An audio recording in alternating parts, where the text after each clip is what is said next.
Hello, did the music stop? Oh, there we go.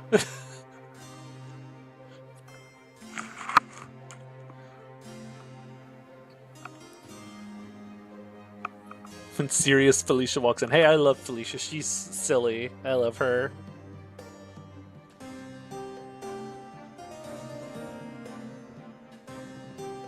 Yeah, we have some Fates music playing because this game is pretty much only made up of copyrighted music, so we gotta do something else.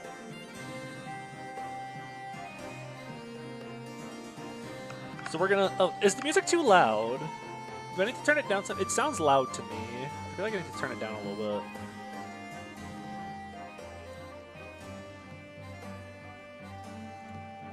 It's Ryoma not letting the dying girl get healed music.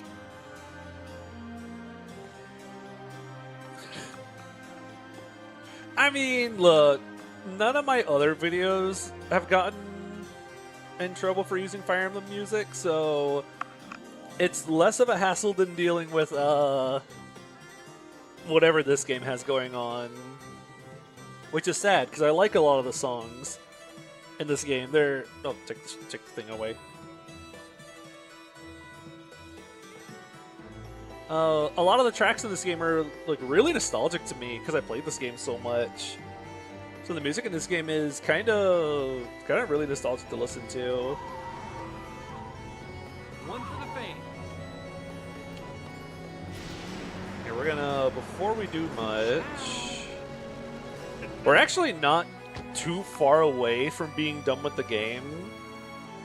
Big shock, the licensed kids game from whenever. Oh, did it not save that I bought the new paint? Or can you not use those in the story mode?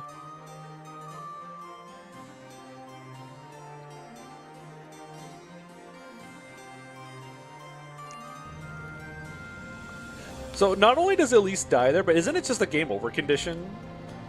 Hey, buddy. Like Elise dying there is just a game over condition. You know, I forgot to paste my stuff all over the place. I'm going to shamelessly paste the stream everywhere because people want to watch Funny Cars game. Here. Share. What should I make this say? How about one winner? 42 losers.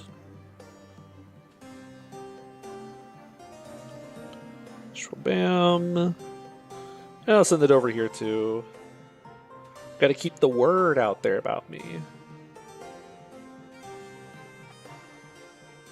There we go. Discord light mode. Ready when you... Also, hi, welcome. It's funny, you get 20 turns in that map, in the POTS map, but I have never found the turns to be an issue. Let me make sure I left all my calls and everything. Yeah. The turns are never the issue for me, because before the turns can even run out, I think you're just gonna get mollywopped by the apothecary, the sure shot apothecary. The sure shot. The apothecaries that show up near the end. I feel like they're gonna show up and like blast you before you ever need to worry about the turn count. Can you make this turn? Oh, I should have braked on that. Oh, that's costing us time.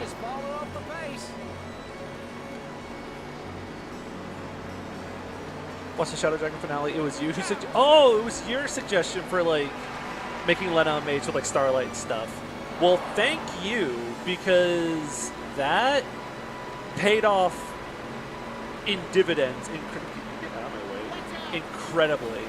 That I am very happy with that. We even got Starlight. Run. He passed another. Can anyone stop Lightning? I'd really like to get up in first place. They're all. What is bro doing? Well, they say lightning never strikes twice. I did pump her. These maniacs. What is happening?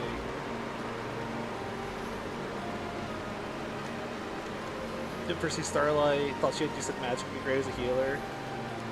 Yeah, I feel like someone suggested getting Lena up to C tomes and then arm scrolling her for aura damage. Maybe that was you. Maybe that was you that suggested aura. And then I decided on a whim to decide. Let's just go for Starlight. McQueen passes another. You know he always runs well at this. All right, all of the. I forgot. I realized right at. Car number 64 I'm sorry. What? has a problem. Bro, these guys are vicious. Ooh, really good music. I am sucking at this track. Holy. McQueen is driving like Cars a real Maniac champ. mode. There's so many cars.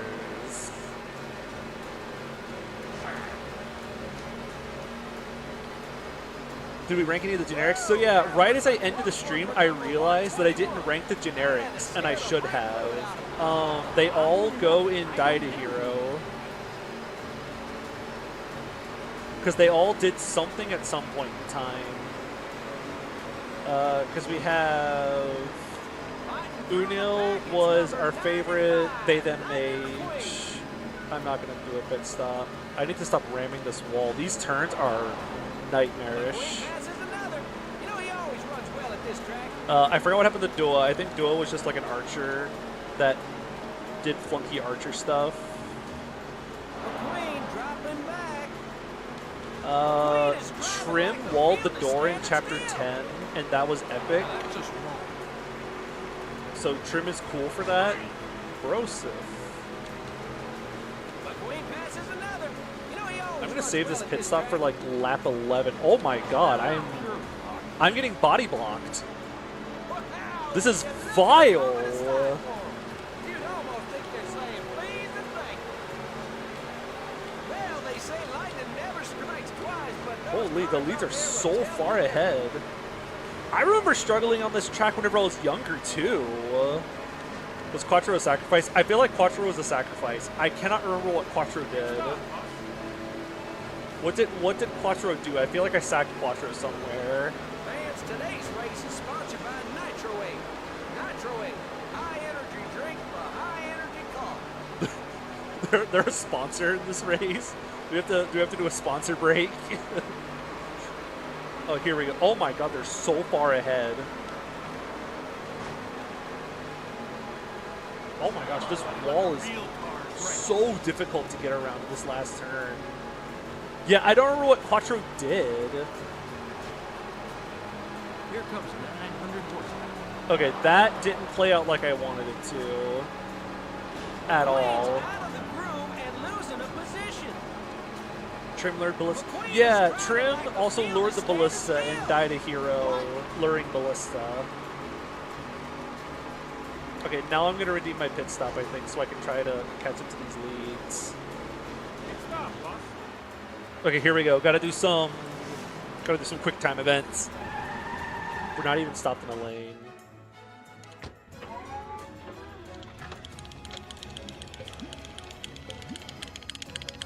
Oh, that was tight.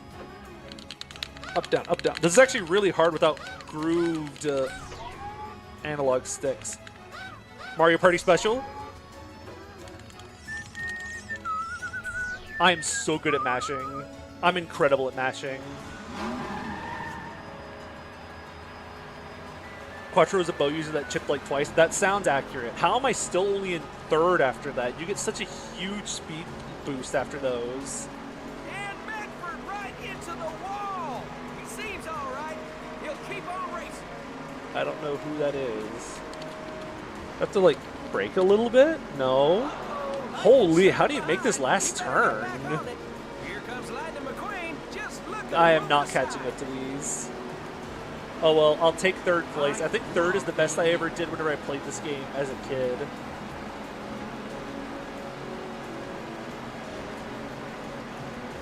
I wish I could use my boost here, but for some reason, Lightning McQueen feels like he has to play by the rules.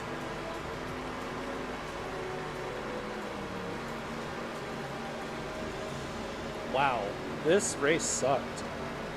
Ow. Chick Hicks didn't even get first. The late game map, it's fitting. Watching a friend play Sonic Racing Crossworlds, and every time we hit the wall, think of the ring loss sound effect.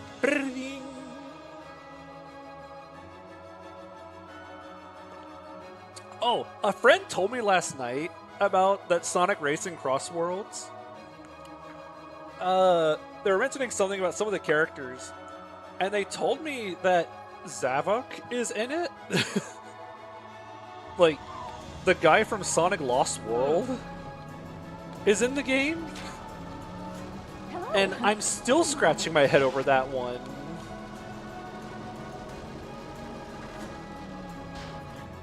Like, Sega's still trying to make Zavok a thing. Bro faded into obscurity a week after his game came out. Okay, we're gonna do this first. Ring loss sound effect. I thought about Aaliyah screaming, "Give them back!" Hey, stickers, you ready for that drive? Okay, now I need the dumbest mod for Engage. Or the dumbest mod for Sonic 1, where that's what plays when you take damage. Ooh, I like this map theme. Too bad I hate the map it plays on. Yeah, I guess Silver stuck around, but Silver was kind of like a main character that we got to see. Zaz is also playable? Why? He was like the first boss. No one knows or cares about him other than he's really weird. Anyways, this is a really long one-lap track, so I'm going to try to look as cool as possible because now that I'm in first, I basically already won the race. Has anyone here played Sonic Lost World besides me? Can we get like a show of hands? Do we have any Sonic Lost World gamers in here? One for the face. Style on them.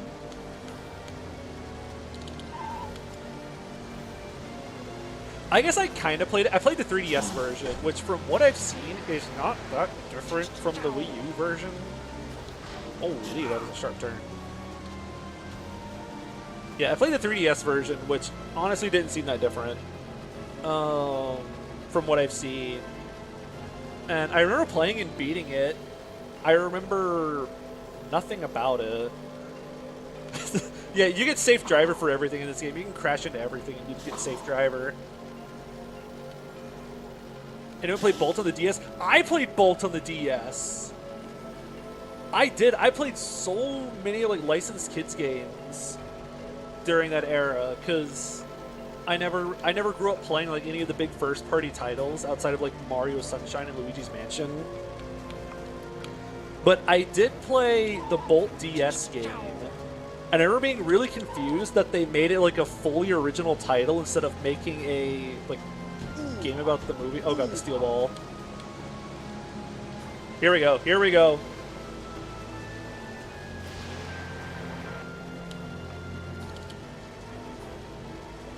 Boom. Big air. Style on him a little bit.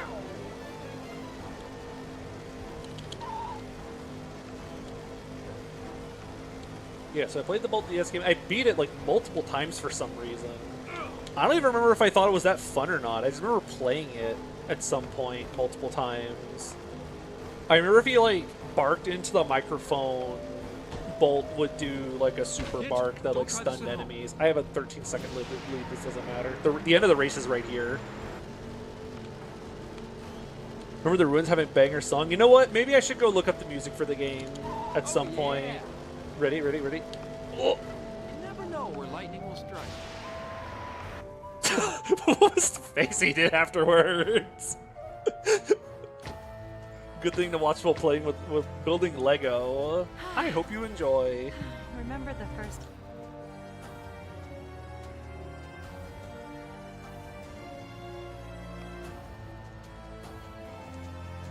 I remember very little about that Bolt game, other than like you could upgrade your characters. You could upgrade like Penny or Bolt. What map does this play on? It plays on the Garen map in Birthright, which I recently did a playthrough of Birthright on Lunatic just to kind of like get my feelings for it because I haven't played it in a while. And oh my goodness, endgame Birthright Lunatic is like just really, it's enemy spam, but really strong enemy spam. It's like, imagine FE7 enemy spam with like Radiant Dawn enemies, or like actually competent enemies. Like FE6 and promoted enemies. Anyways, I'm specifically doing this race next because you get another booster pack by beating this, and I want the boost. Oh god, what did I do for the Camilla map? I did not play the Camilla map out straight. I like, what did I do for the Camilla map? I think I deployed like Corrin, my 2 rally bots, and then Kana as a staffer. And then like that was my squad for the Camilla map, and I just... I'm bad. Lucas, the cars that caused the plot of the movie. Yeah, don't worry, we'll see them again at some point. They're actually a major plot beat for the last arc of this game.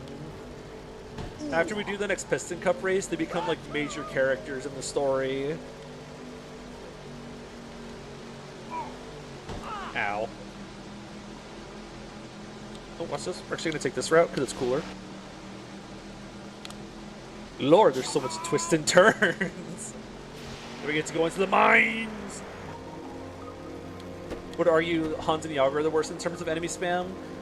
The catch is I didn't play the Hans map. I actually did rescue skip the Hans map. The Iago map was also miserable.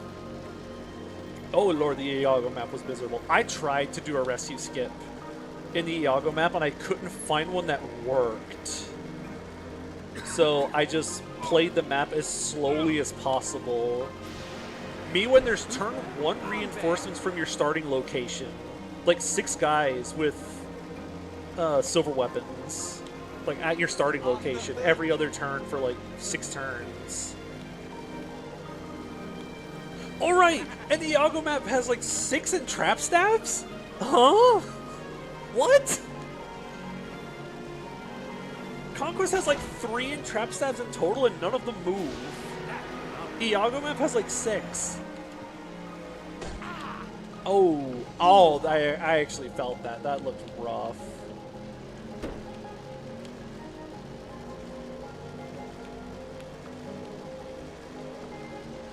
This is a rough road to drive on. Actually do properly. One for the lady. Yeah, I actually hit the enemy cap on the Iago map on turn 3. Turn 3, I was ramming the enemy cap. It's insane, the number of enemies in the Iago map. It is actually Maniac mode. Except instead of being obnoxiously bulky, the enemies are terrifyingly strong. Like, they just don't die.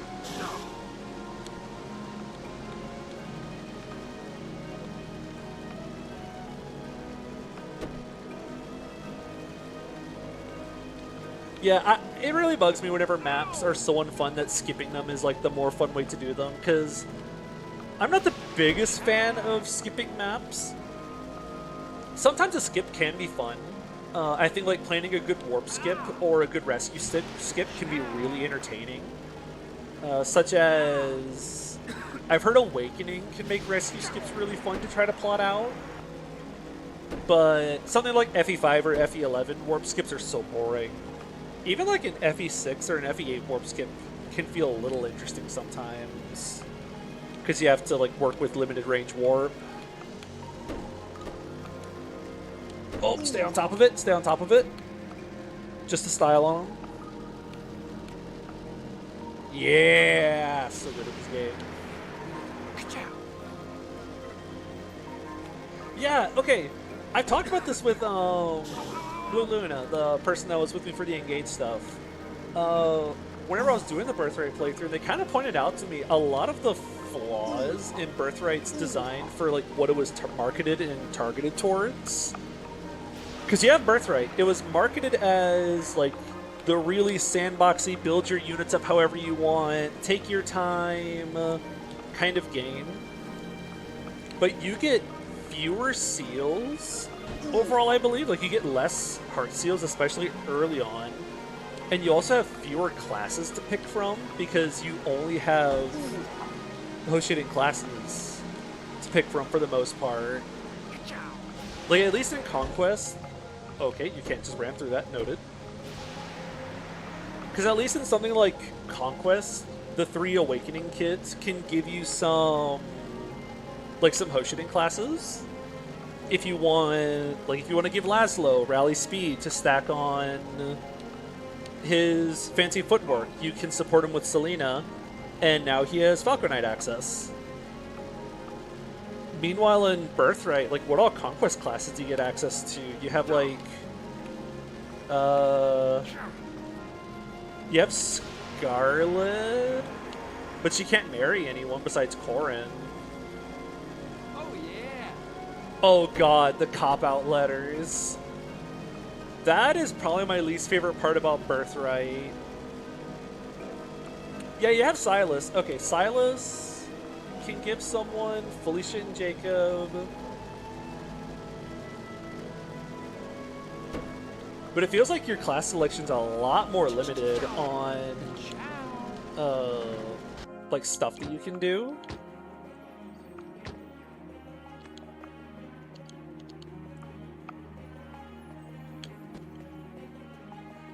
Okay, boost tank. Where the cop-out letters. So if you S-support any of the Hoshidan siblings as Corrin, like you try to have Corrin S-support one of the Hoshidan siblings, in the S-support, one of the sibling you S-supported will pull a letter out of thin air that says, oh, by the way, this was from your mom. We're not actually blood related, so let's make out.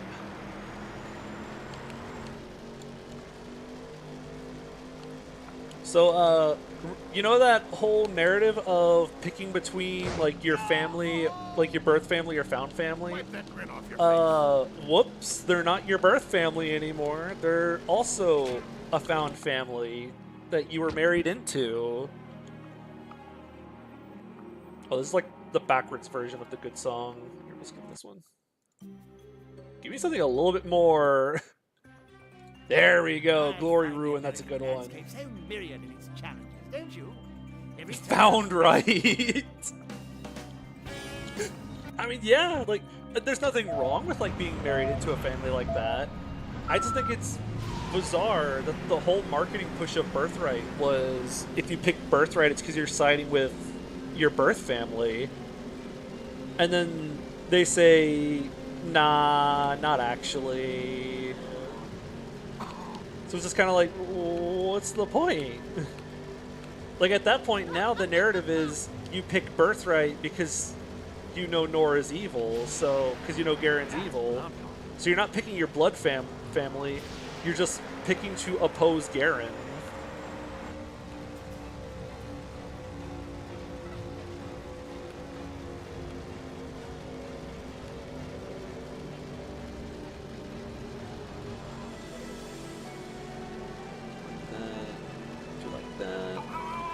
Oops. Wow, I will make that. I will get on that jump one day. I keep mistiming that. Schrodinger's letter. All the Hoshidan siblings both have it and don't have it until you marry one.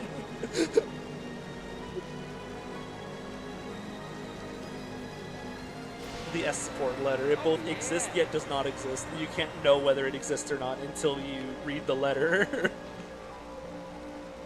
Just like the whole needing to choose between your true family. I mean, yeah, that's why I picked Conquest in my first playthrough. I picked Conquest because, you know, the people Corrin grew up with, those are their family. That's more important than whoever you're blood related to. But I know some people take the, like, who you're blood related to a lot more seriously, so...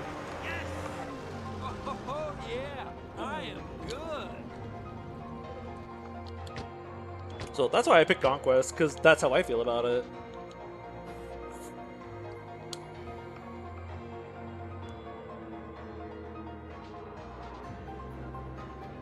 Almost done with the game. Did you find out the shadow crystals? No, there's like 19 more of them I haven't gotten yet. Have we encountered the egg cart? I haven't found any eggs yet.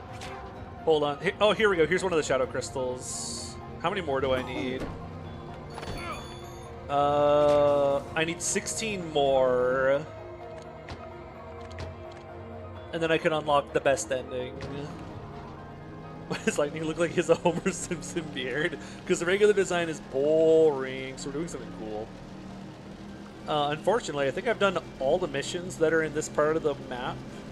So we kind of have to drive back to the main part of the map. There's actually a bizarre amount of stuff to, like, explore in this game. Like, there's a whole section of road over here. You know what? We'll do a little exploring real quick. Like, there's this whole off-road section over here that has stuff on it. Like these extra point tokens that you can use to, like, buy new characters for the multiplayer. Whoops. I forgot you have to boost over that. Never mind. Let's not kill McQueen again. Boy, the plot for cars would sure be a lot shorter if that's what happened. Okay, I made it. I'm just that good. I'm goated. One for the lady. Ooh! To do that. Okay, now I have to do it on principle. Now I have to show that I can do this. I'm gamer enough to do this.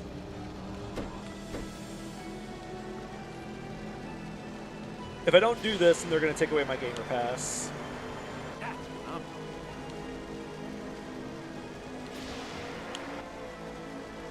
One for the lady. Yo, little checkpoint area. Look at all the bonus points. I'm going to be able to buy all of the multiplayer cars. Finally, we can play as Sally and Wingo. Ooh, it's over here. I remember getting a lot of fun out of exploring like these little areas whenever I was a kid. Look at that, a postcard! We did it! Can't wait for the multiplayer stream. Might just fall. Oh, it brings me back here. Okay, that's fine. What if I fall over here? Will it just take me back to the starting area? Oh, yeah. Also, this track is so good. Glory Ruin is so slept on. Oh, yeah. There we go. Wingo isn't the villain from Captain Toad Treasure Tracker? Oh, I didn't play that game. Maybe it is. Maybe that's why this game is so goated. Okay, we're just gonna make this giant jump and see if we can make this giant jump. Oh, that's so easy. Not bad. Ow. Oh, oh, oh. Apparently it would be much better if I had Chris Deltarune, Susie Deltarune, and Togor Dreamer.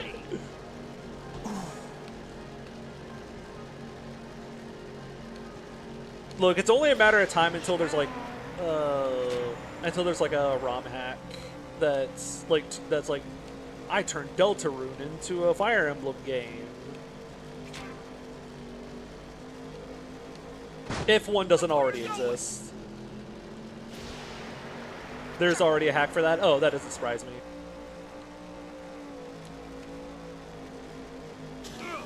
Welcome back. I'm poorly driving. Back to... Okay, I know you're not supposed to, like... Here, I'm gonna fudge with the radio while we're driving. Hold on. There we go. Okay, there we go. Oh, never mind. McQueen's dead. Wait, McQueen's not dead? Oh, nope, we're just down here by the minecart. I'm gonna switch tabs back over so I can actually see what you're all talking about. It's only in chapter 1 right now. It's called Fire Rune. Okay. I mean, hey, if it gets updated more, I'd be willing to give it a try. That sounds kind of neat.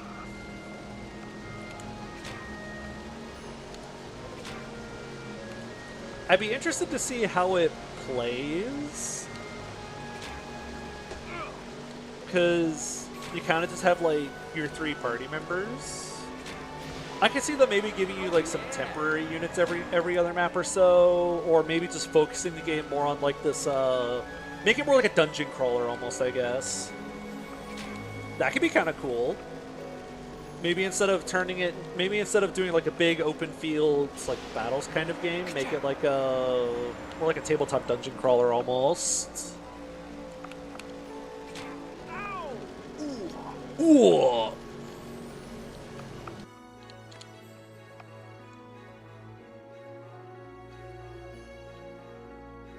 The first chapter had the 3 protags versus Birdly. Yes, this is the Rainbow Sage music. This track is also slept on because it only plays in the one map. All right, who do I get to beat up next? Where am I going again? Doc's checkup still needs to be done. Oh, we have to do that one. Checks challenge. Okay, we'll do. Okay, here we go. They should do a Zelda X Fire Emblem game. It's crazy that Zelda did Crypt of the Necrodancer before Fire Emblem and Zelda. I've thought about that before. Even whenever I was younger in like middle school, I theory crafted what that would look like. It's like, this would be so cool. I could take my 2 favorite game series, make a Legend of Zelda Fire Emblem game. Oh wait, I passed it up. I don't care about you, Doc. I'm kidding. You're like one of my favorite characters, I think, in this game. I don't remember. I want to go this way. Because we have to do Monster Truck Mayhem.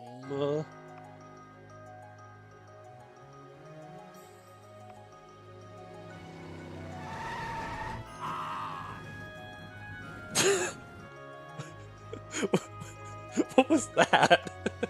Ah! So my teen years wondering what a Zelda game that plays like Dark Souls would look like. Oh, if only. I would love a Zelda game that plays like Dark Souls 1. Oh, yep, this is a great camera angle, thanks.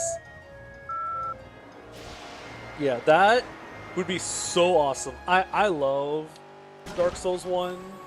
So having like having one that plays with like the whole like healing flask bonfire thing would be so neat.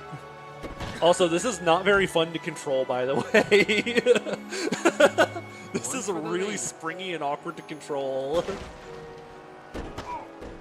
For example, this really is the Dark Souls of Minish Cap.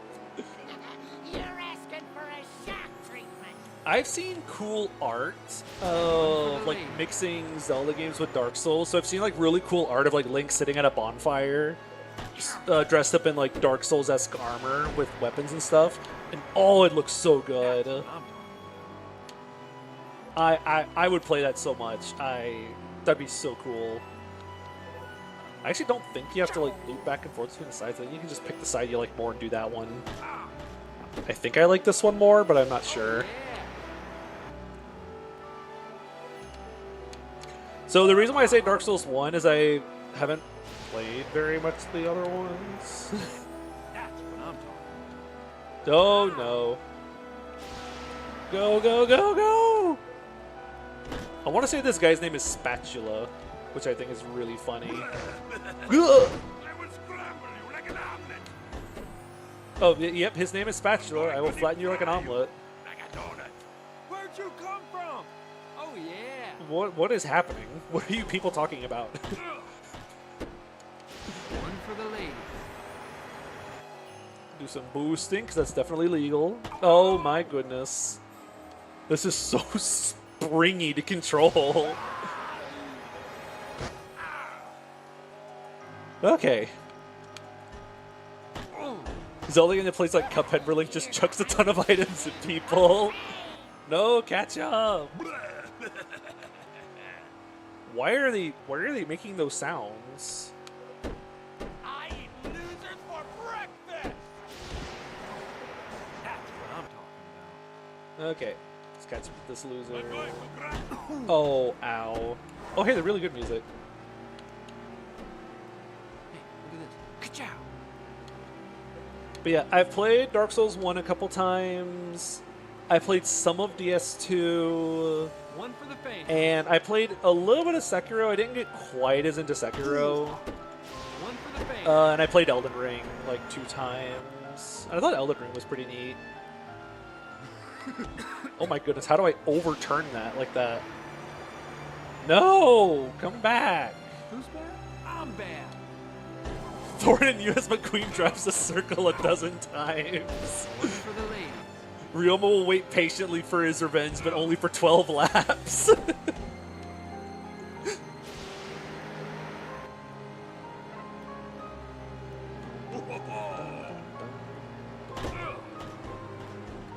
Yo, we got Fire Emblem Warriors and Fire Emblem Among Us. Where's the Fire Emblem racing game? I can't wait for all the jokes about why does Ryoma need a car? He's so fast. That's what I'm talking. Okay, I'm on the very last lap. Please don't fudge this up. Oh, that's exactly what I was talking about. That is exactly what I was talking about. No. That's what I'm talking. Just don't get last. That's all I ask. Just not last place, please. Oh, I got second. I don't know what to say. That's not possible. That's what I'm thinking. On the bright side, I don't think I need to get first place in everything, so,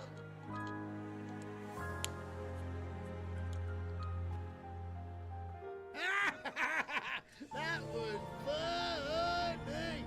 What'd you say, puny tow truck? Right, and for Pete's sake, the race is over. You can stop your yelling now. Oh yeah, right. Right, sorry. the car's in the background. This flat pixel image things.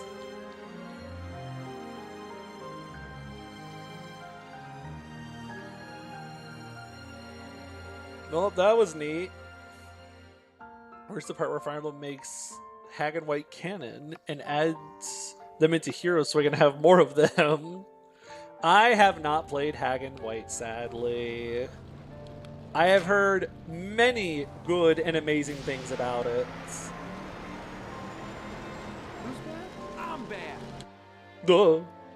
Time for Chick's Challenge.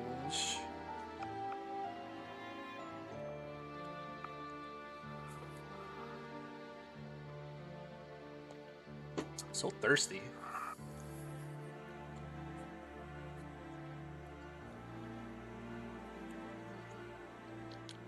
Alright, let's get racing. Oh, it's the green guy. It's Chick Hicks. Before you ask, no, I don't know why he's here. I could watch the story, but are we really here for the narrative of cars for the GameCube? Can we get funny footsteps now? Since Chick Hicks is here. Funny footsteps. Let's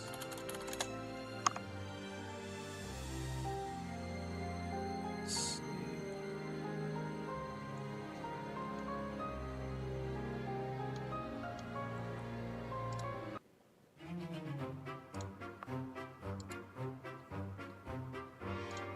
There we go.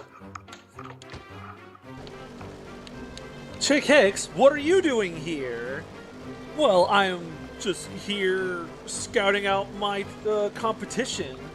But you're not supposed to be out in this part of town. I thought you were off in California. Oh yeah. Or-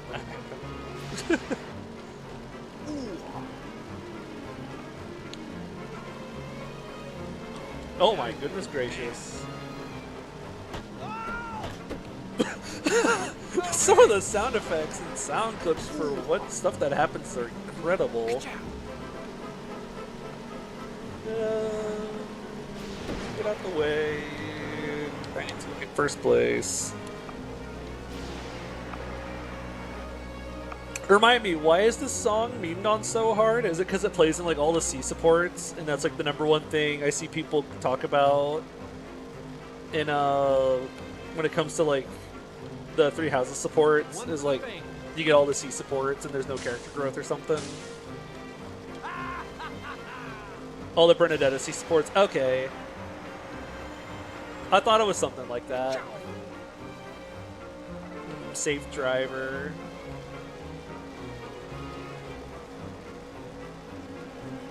Oh, I have seen the edit where it uses this track over the, like, Flainin' Seth dying. Oh, yeah.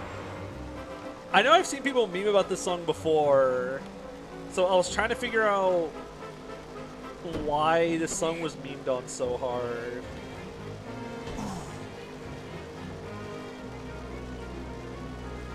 That's the Let's Laugh at the Traumatized Character theme. Yep, that checks out.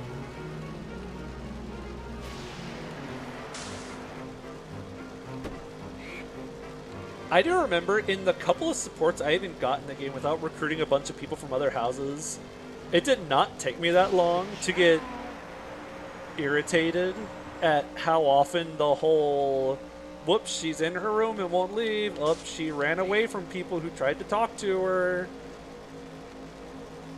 I remember thinking, can we please have a support about something else, please? Okay, the music stopped. I couldn't find an extended version in my 14 seconds of looking.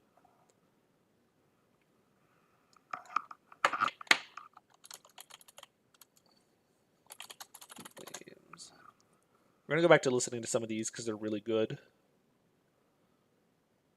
Oh, hey, we'll listen to these versions. Shuffle. Here's this one. This is the Birthright track.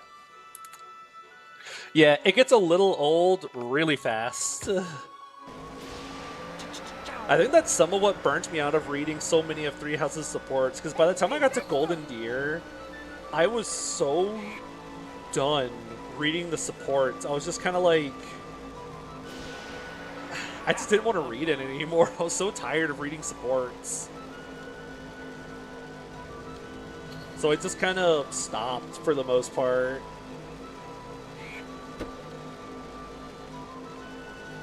Which is why you focus on quality, not quantity.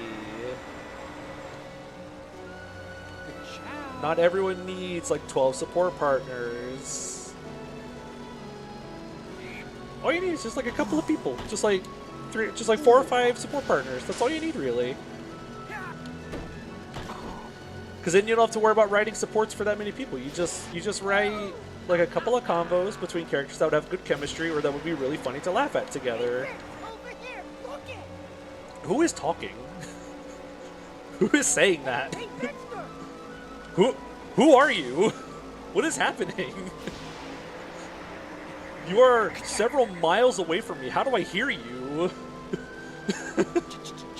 Get out of my head.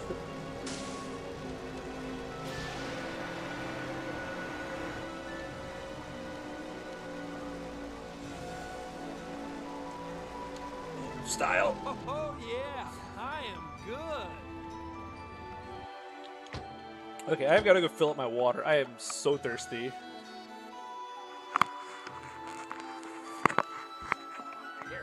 I forgot to tell you, Chick. The roads out here aren't like the tracks you and I are used to. No, they got these things called right turns.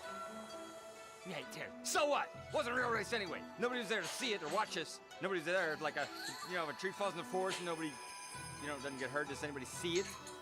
Or, hear it? Oh, that's right. I forgot. You like losing in front of a crowd. See you at the stadium. Yeah, right. Yeah, I'll see it. If you ever make it there. Right, kind of has to have a ton of supports through the recruitment system. Yeah, when you have like an avatar character, I get having that many supports. Since, like, the main character, you don't want to, like, And where are you off to? talk to all the people or whatever.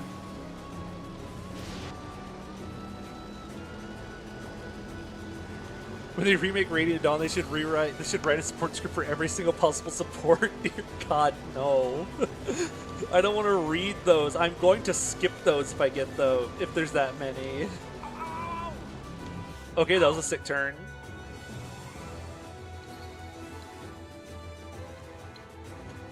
just a couple of supports. Just you know, 4 or 5 support partners. That's all you need. You don't need much more than that.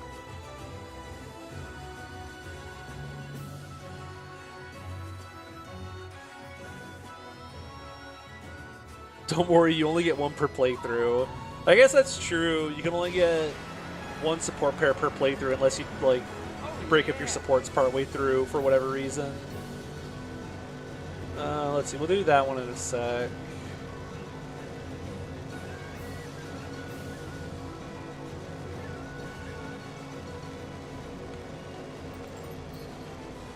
Oh wait, stop. What you doing with your fine self? Doc, I'm here to race.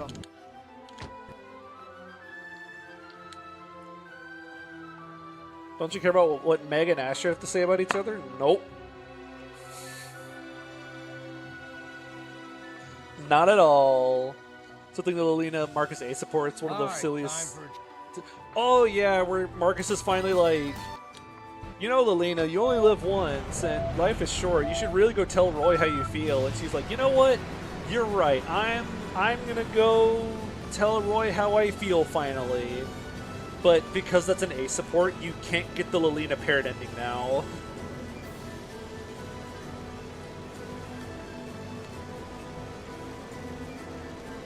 That also happens in Sacred Stones.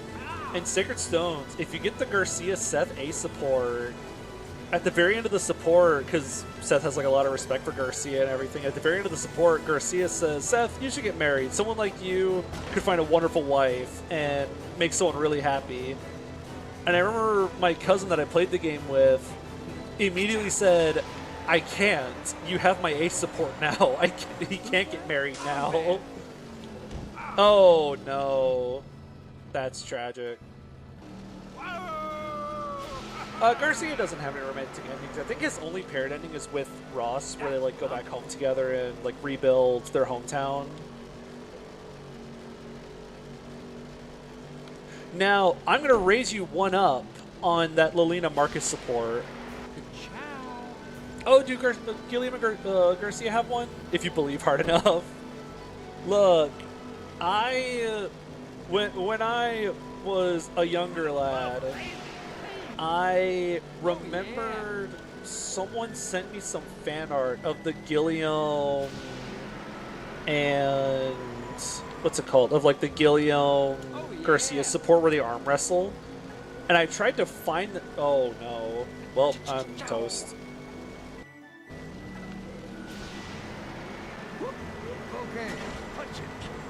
But yeah, I remember someone showing me some cool fan art of like Gilliam and Garcia arm wrestling.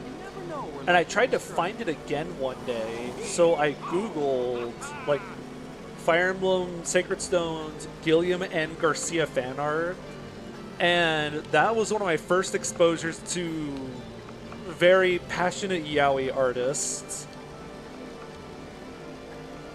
There was a lot of Gilliam Garcia yaoi. I don't remember how old I was, but I remember like being like stun locked for a sec, like, oh yeah, like that's a thing. It's Bara, not yaoi. Oh, I don't know the difference. I thought yaoi was just boys kissing. I just remember seeing that, and there was a lot of art of those two like kissing each other or like being very like touchy-lovey.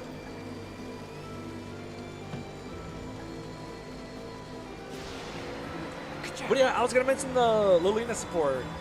So in an Iron Man I did, in like my own personal time, for an Iron Man, I did, I was supporting like Roy and Lelina and Roy and Marcus. I think I got like Roy Marcus A, just because I wanted to use Marcus long term.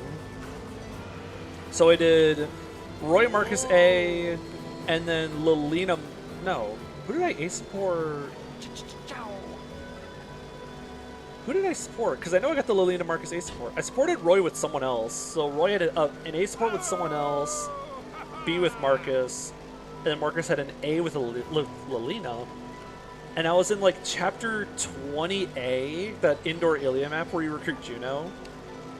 And I get the support. Lilena says, "You know what, Marcus? You're right. I need to go tell Roy how I feel." Oh, I hope no one saw 2 that. turns later, she dies. She gets popped by a ballista and a purge and dies.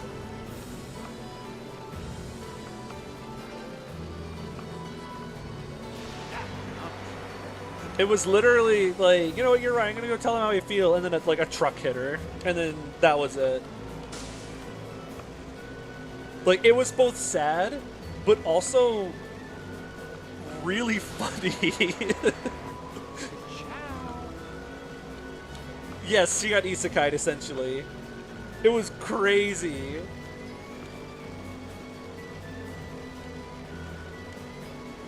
Bara is towards gay men. That usually features more muscular and older men. Oh, yeah, that's what it was. That's what I saw. She was distracted by love. Yeah, it's like the Faye Holmes support. Who's bad? I'm bad. That's exactly what happened. Oh, but it was so tragic and funny.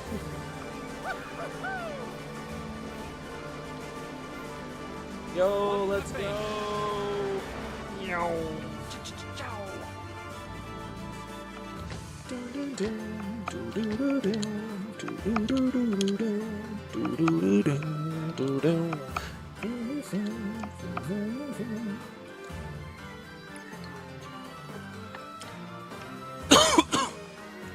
I tried to breathe through my water.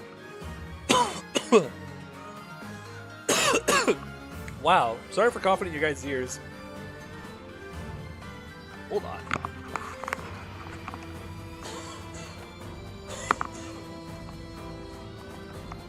Oh my goodness, hello. Wow. I'll probably still end up coughing a little bit. Did Camus get isekai to Valencia? Essentially, yes. Remember the recent AFA6 room where all of Roy's love interests kept dying? Yes, this kept perishing. I wasn't trying to kill them. Oh, what? You play Yokai Watch music after this song ends. I don't want to take too many like music requests, but you know what? Sure, there's like 1 or 2 Yokai Watch songs I might play after this. So remember how I said these 2 are going to become like major story beats for a sec?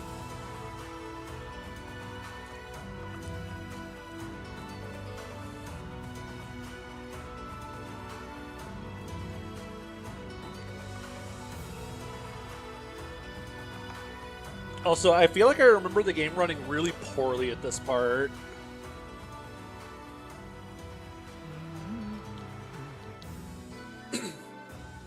Here we go. Now we get to play as these guys and go... we have to go steal Lightning McQueen's stuff.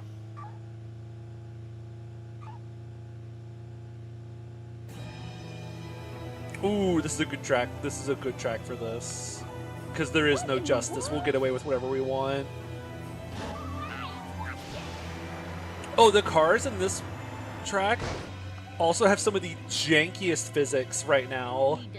Like one small bump. Because they're like hard programmed to keep moving forward, so they like that. It's crazy. Hey, watch it. What in the world? Oh yeah, this track also plays for like some of the worst maps in Conquest, sadly, like Fuga and what's it called in Kitsune Hell. Oh no! Oh me! Oh my! But yeah, these guys like really whack out, and it's really funny.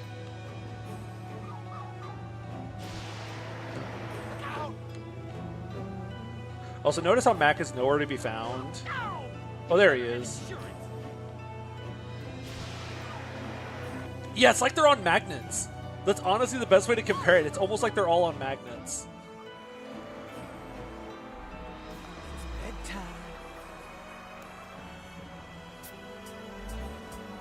I like how this music technically isn't considered music.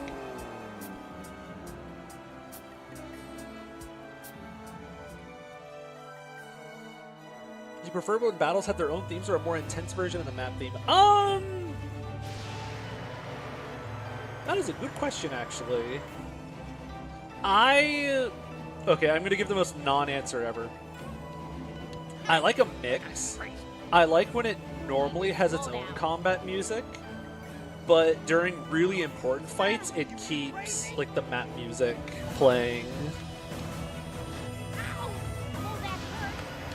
Kind of think of it like in like Undertale, how for most of the game it has combat music, but when you get to the core, it keeps playing the core music in the random encounters. That's kind of what? Okay, they're tearing everyone apart. Okay. Oh no! Oh my! Oh, can I use the camera? Oh! Oh, never mind. I can't see where I'm going now. Hey, camera, can you spin around, please? I can't see.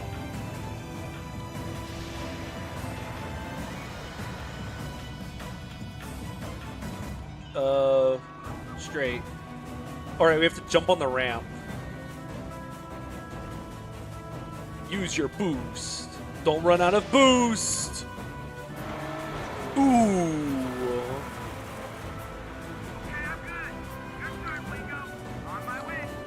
On my way.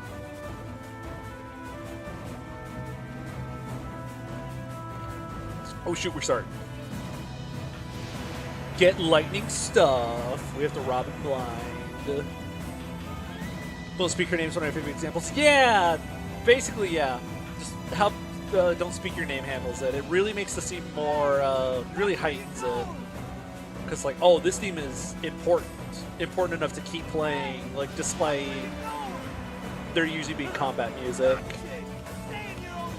All right, we gotta grab all of Lightning's gear, and don't hit his radios. This feels like a mobile game.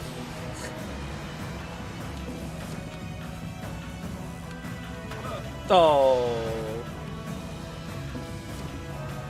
I don't know why we're stealing McQueen's boxes of stuff, but we are. Yeah, it's like a mobile game ad. What about enemy phase music? How do I feel about enemy phase music?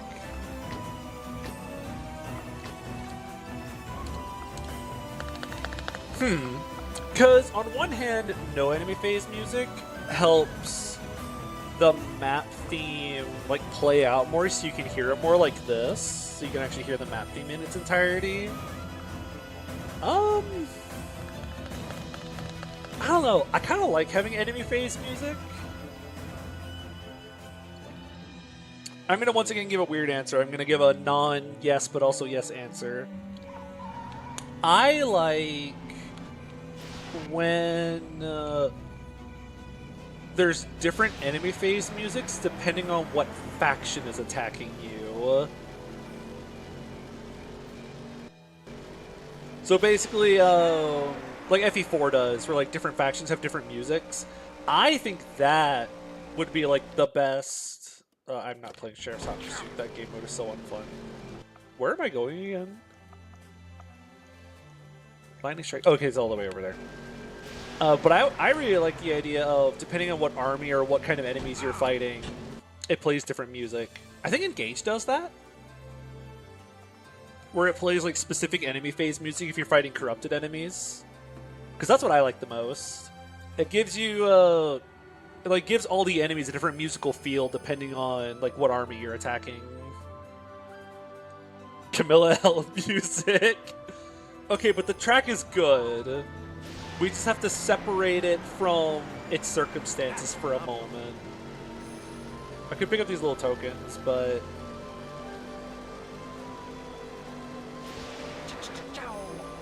So instead of letting this plot beat simmer for any amount of time, we're going to go immediately get our stuff back.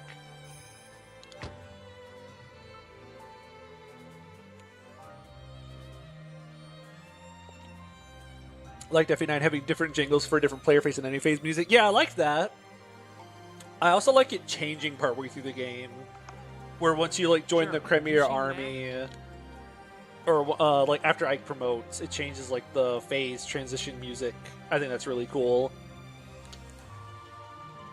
Why did they bring this map back for Engage? Why did they bring Camilla back for Engage? Okay, stupid question. There's two reasons why they brought Camilla back. and it's both of her boobs. But besides that, shout out to the intern that made the loading screen graphics in Photoshop. Look, he did a good job. Okay. Okay, so here we go. Now we have to beat up these guys. Except we have to do it while going against traffic. Let's go. I don't know why we can't just follow these guys in normal traffic, but... Wait, I hit him. Where's my treasure?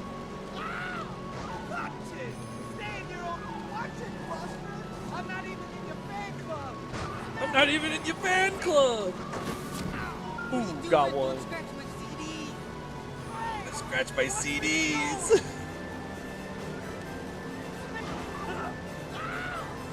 Wait, camera? There we go. Oh, I missed him. Wrong way. Such a frantic chase scene. Hey, we got him. Get back on the bench. Oh, you can see it load in boost model. That's funny. Hey, give me my stuff. Oh.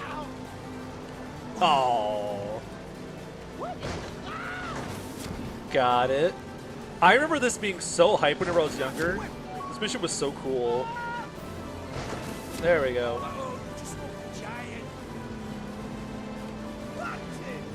Watch it.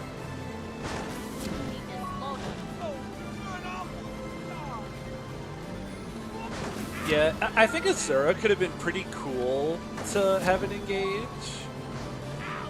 Although you already have Byleth doing dancing stuff, so I guess you'd have to find something unique for Azura to do. Excuse me.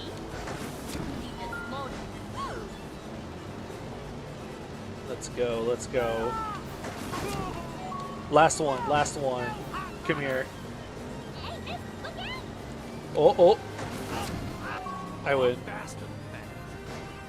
Broseph, you can't just stop in the middle of the road. Does Azura have any other cool powers besides dancing? She gives you Shigure. He's pretty baller. They could have just called her Emblem of Conquest instead. Yeah. Which, the fact that she's called Emblem of Revelations really like makes me believe that they were going to use Azura, but then they were like, wait a sec. We need to like sell this to people a lot more, so let's put the character with like the massive boobs in the game instead. She can move water a bit. She is the ocean's gray waves. Or you're the ocean's gray waves. She just sings about it. Let's go to Smasherville. Hey, what are you looking Maybe she creates a lot of water tiles. Like that is her only class gimmick. That's her only ring gimmick. She creates water tiles. I have heard that Engage modding has added like emblem rings and stuff, which sounds really cool. Like they've gone through and replaced some of the emblem rings with other characters throughout the games. Like I think I saw an Ophelia one somewhere, which is really cool. Maybe it wasn't Ophelia, maybe it was someone else. They should have added Marcus, Seth, and Titania. Their sing skill just gives you 10 in every stat. She can cause groans of increasing discomfort. Oh, Alm did? Okay. Alm and Ellawood really deserved to have rings, but I get why they didn't. They wanted to give more like female emblems, which okay, yeah, that makes sense. Like there's, you know, you gotta work with what you have for like as many female lords that you have. And I also get they wanted to pick lords that didn't just have swords. Because otherwise Ellawood would be another sword lance lord. I guess Alm would have bows. Ooh, what would I make Alm's? Honestly, if I had to pick emblem weapons for Alm, it would of course be the Royal Sword. Everyone loves Royal Sword. Royal Sword. Actually, no. We already have 2 Falcons, so I actually won't make Falcon his final weapon. What would I make his weapons? Because the first ones that come to mind, I would make them like Lightning Sword, Blessed Bow, Royal Sword. I would want one of his weapons to be the Blessed Bow, because the Blessed Bow in Gaiden is nuts. Like one of the best weapons. You don't run Royal Sword on Alm in Gaiden. You run Blessed Bow in the end of the game for the most part until you get the Falcon. Ooh, I like this track a lot. Yeah, I guess Lyn is also Sword Bow. What would I do for Alm? The Soul and Astral weapons? Ooh, that could be cool. Yeah, Ephraim never talks because they were too busy working on the DLC instead of making Ephraim an actual like emblem and fleshing out how Erica's ring works. We do have like 3 rapiers as well, yeah. I'd hope to like add some variety, I guess. And besides, whenever you think of Alm, I never think of Falcon. I think of Royal Sword. We already have a Killer Bow, so I wouldn't really want to give him a Killer Bow. I know like Killer Bow is the weapon of SOV, but I don't know if I'd give him another Killer Bow since we already have Lyn with a Killer Bow and Leaf with a Killer Axe. I know I want to do Blessed Bow Royal Sword. What would a third weapon be? Because I keep going back to Lightning Sword.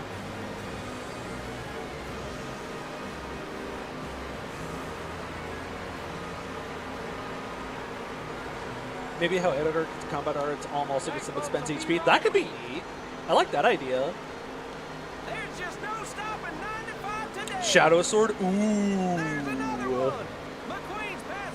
We could give him the Dark Sword. I like that idea. Devil weapon built into an emblem ring. Hold on, you're on to something.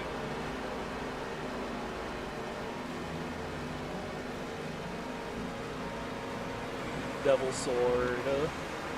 The Devil Sword is so cool in SOV. I love the SOV Devil Sword.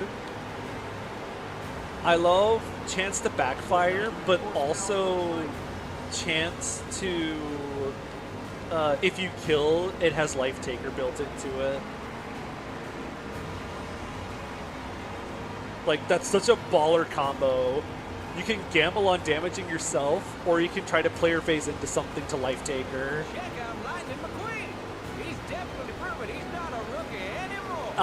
Every time I play Echoes, I always forge up the Dark Sword on one of my 2 rounds. That's where most of my gold pieces go. I always forge up the Dark Sword. It's so much fun. It's also really strong. It's just heavy. It's like 5 weight. That's really heavy. That's heavier than like a steel bow, I think.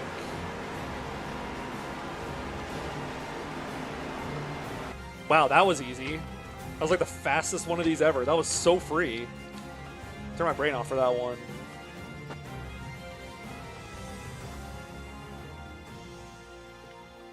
Imagine it using a Devil Sword, it backfires. Okay, this last arc is really fast, I think. We have to do like 3 races and then we do another Piston Cup.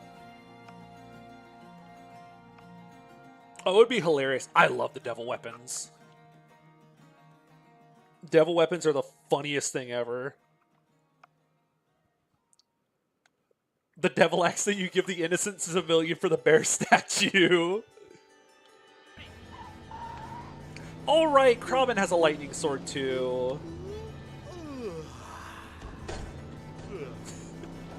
Hey, that's still one of the funniest jokes in the movie. I still laugh at that. I don't know if that says anything about my humor, but I think that's like the funniest thing ever.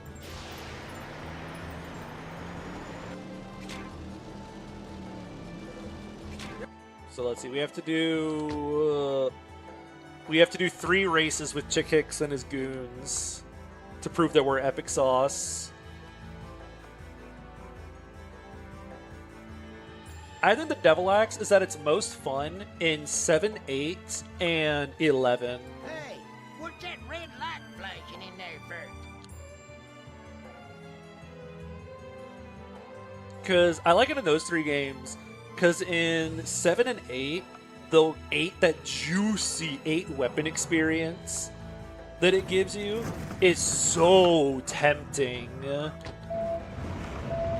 You look for any opportunity to use the Devil Sword in FE7. And the couple turns, for the couple of maps you have it in 8, it's so tempting to look for any opportunity to use the Devil Axe for that little bit of extra weapon rank. And then in FE11, you use the Devil Axe because it's like 100 hit and 15 might or something. So it's a really good weapon.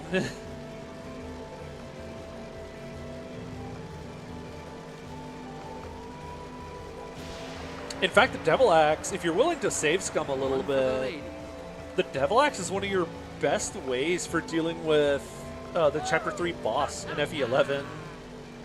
Because you just... What was that over there? Looks like a haze on the far left. Huh. I am so lost. Where are we going? This is a long track. Oh yeah. Go this way. Silent Hill Fog. Dead Weapons 3 houses felt really broken, especially the cursed Ashia sword. Am I saying that correctly? Yeah, the devil damage being post-combat is so boring and sauceless. It's so upsetting. Like that's not funny. That doesn't make my brain happy. It's just oh, you took a little bit of chip damage after the enemy was down. Cool. Yeah, it takes away all the fun out of the gambling. Oops, I'm going the wrong way. I am so far ahead it does not matter. We're also still only on lap 1.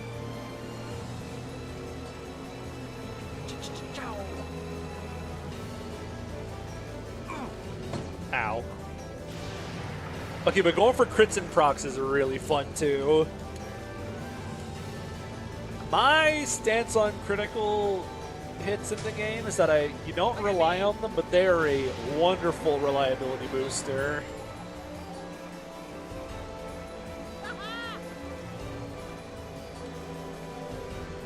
They should have added Joshua emblem with the sync weapon being the Devil Sword. Just a little gambling. Yeah, like when I like see crits in a game, I rarely ever like go for the critical. I'm more or less just kind of like, yeah, I need to connect 290%, but I also have like a 7% crit rate. So if I miss one and I crit the other, well, that's the exact same outcome. The enemy still ends up dead. Or it can be good for, like, if you crit on your first attack and it saves you getting hit by a counter, and now your staffer has a freed up action to do something.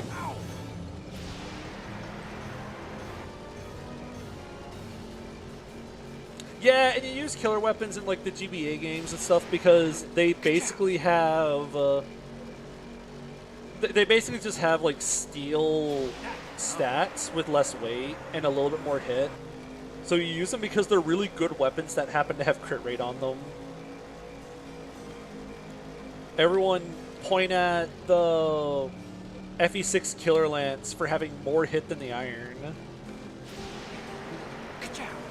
Never thought I'd see Fred Fire Emblem riding Lightning McQueen. It's my right of choice. He's so fast. Like, look at him go. Speaking of steel weapons and crit rate engage, no, we're not going to talk about steel weapons and engage. I'm still upset at whoever was told to do that. Whenever Dev had someone lean over their shoulder and said, hey, you should give that steel weapon 5 crit, I hate that.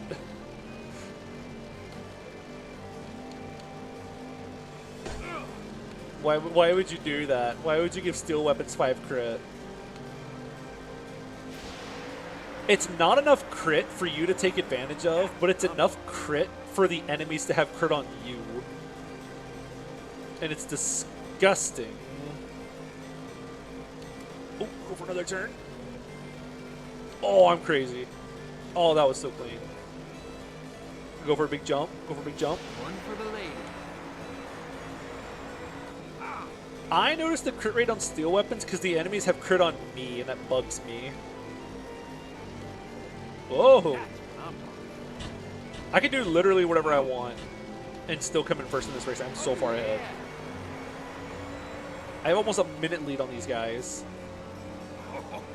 Indeed. What? Who said that? Who agreed with me?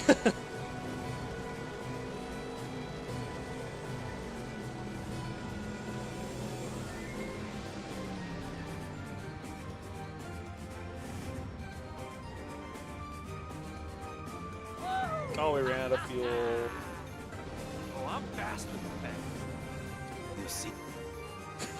Woo, we made it. That's not what I wanted to press.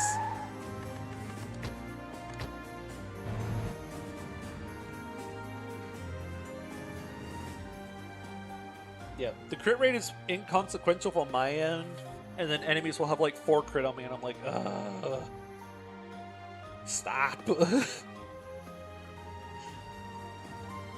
Now I have to go to the Tailfin Pass Grand Prix. Oh yeah. I believe that's this way. Hey, how's it going?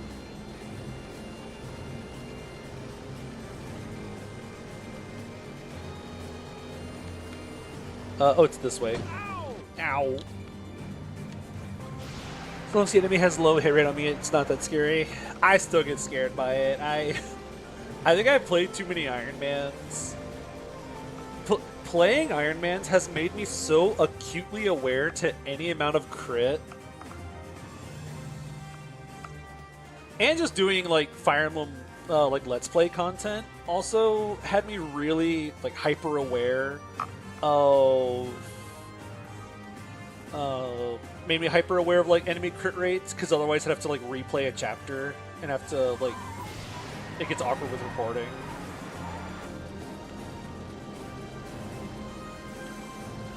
Playing Iron Man makes someone appreciate this thing called Crit Avoid. Yep. I did not care about the idea of Crit Avoid for the longest time, but the moment I started like doing Iron Mans, hoo boy, Crit Avoid is I love me some Crit Avoid. Please don't crit me. No, still a lot of people don't appreciate Crit Avoid enough. Okay, everyone talks about, so, you know, when I say FE6 best affinity, what's the first thing that comes to mind? Like the best support affinity in FE6, because I know exactly what everyone's going to say. When you think of like, if you have a support partner, what's like, or like one of the best ones that everyone jumps to?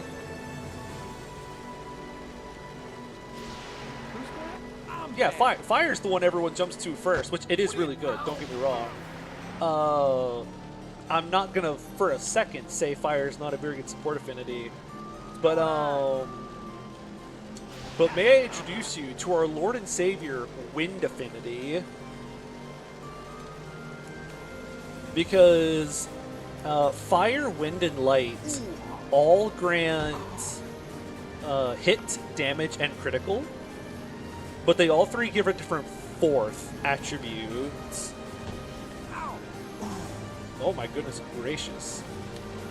Fire's 4th attribute is Avoid, which is like, it can actually kind of do stuff in FE6 because the enemy hit rates are low enough anyways that the extra Avoid can make some Avo tanking like super viable. Light gives defense as its 4th attribute, but Wind gives crit avoid. Who did I run into? Was that a ghost? Who did I hit? Who was that?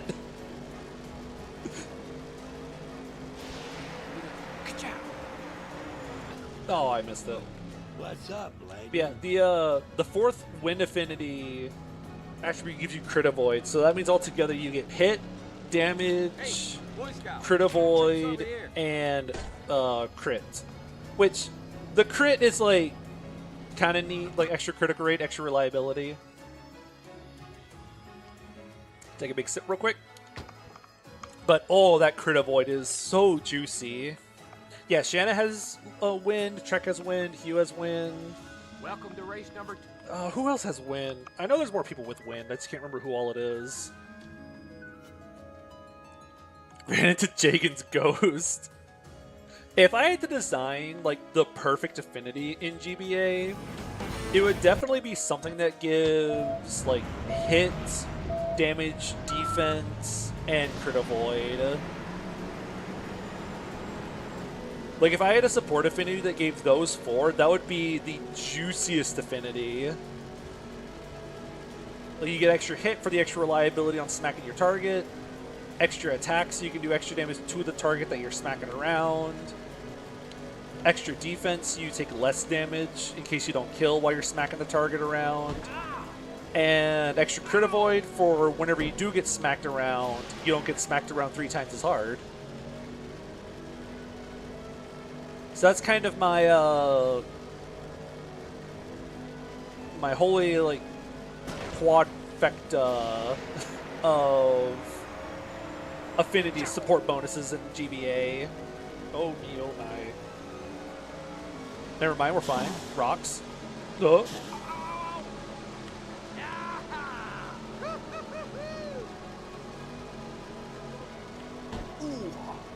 One for the paint. Trek, who's that? Only the guy who dies turned to a Revolt of Ostia. Look, Trek usually dies in my playthroughs. Actually, no. Okay. He doesn't die green in my playthroughs. He usually dies as a blue, though. But I usually end up recruiting him because I do the turn 2 recruit. And then I use Trek to carry Roy to safety.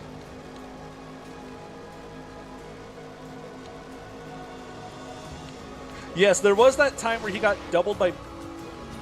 What is this turn? This 90-degree turn? Or not even 90 degree, that's way sharper than that.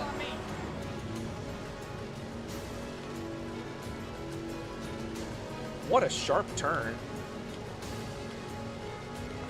Yeah, if you do that turn 1 rescue drop, I think the turn 1 rescue drop makes the map less RNG, but also like more difficult, if that makes any sense. If you're willing to roll the Jarrett dice and hope that he like actually does something, then I think not going for the turn 1 helps, because you don't overextend your army. But it definitely it makes the map less RNG to recruit Jarrett, so you don't have to worry about him running around potentially getting himself killed, or he'll actually fight the targets you want him to fight.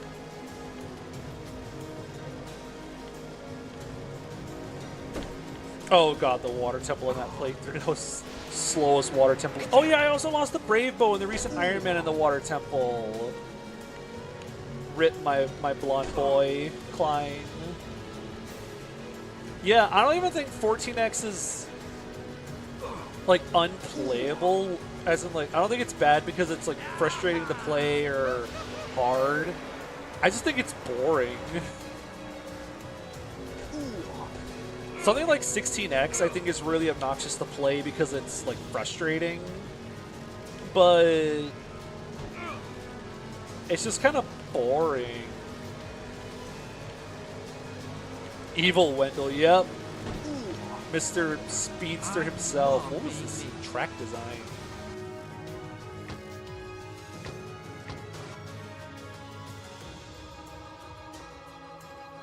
Watching George in the Shadow Dragon Iron Man made me wonder how well Klein would have done if he had lasted longer. I'm sure he might have. I'm worried he might have gotten outclassed later down the line, but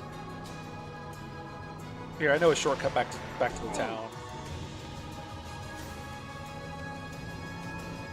Then 26K is just a pain. I cannot tell you like the last time I've ever played 26K. That map looks so unfun.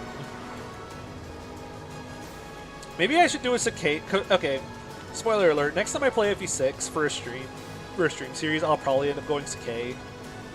Just everything FE6 related I've done has been Ilya. So I guess I'll do Sakai next time. One for the fans. But George was so baller in the FE11 run. Which is funny, because I can't remember very much that he did outside of clicking Silverbow and clicking Parthia every now and then. One for the ladies. Which, hey, that's pretty good. Oh, this music track is so beautiful. This is one of my favorite tracks in the game, I think. Duh.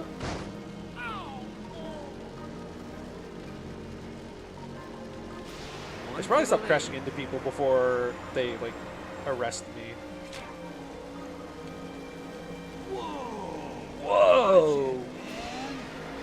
I didn't even hit you.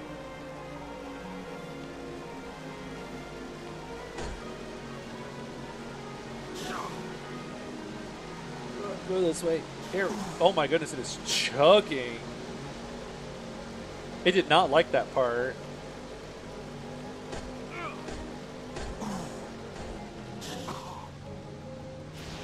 Oh, didn't Stockholm restore stabs for that map? Oh, I feel so sorry for you. I remember in the first Let's Play series I ever did, I forgot to buy restore stabs in FE7. So when I got to Cog of Destiny, I had one 7-use restore staff for Cog of Destiny. Oh, that was miserable. Oh, that was upsetting. Yeah, that was the FE6 units in FE7.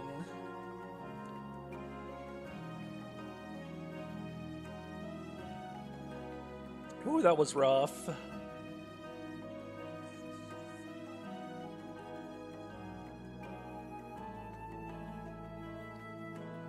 That sounds a cruel and unusual punishment of what the CIA will use as an interrogation method.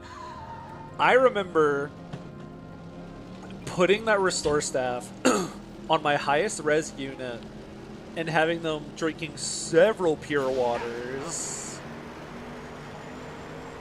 and only restoring like berserk status. Because I want to say there's 2 berserk stabs on the map. So I had just enough to cure all 6 berserks and then 1 other status. So there were several times where I just had to wait for the sleep to play out. Cog of Destiny's where all the status stabs went after the game. I don't even hate status as a concept, like as a gameplay concept in the games. I don't like moving status and having like multiple all stacked on top of each other in one area. That sucks. But having one like 12 range silent staff in a core part of the map that you have to play around, that's kind of neat. I think it's a fun like restriction to have to play around and find a way to get around. Except Hexing Rod. Screw Hexing Rod. Screw Izama. I hate the Hexing Rod. And screw Hayato in lunatic mode. I hate him. One for the ladies.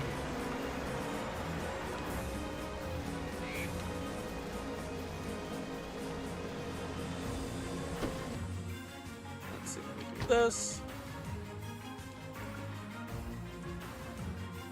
I've got to get even more water. I've been drinking so much water.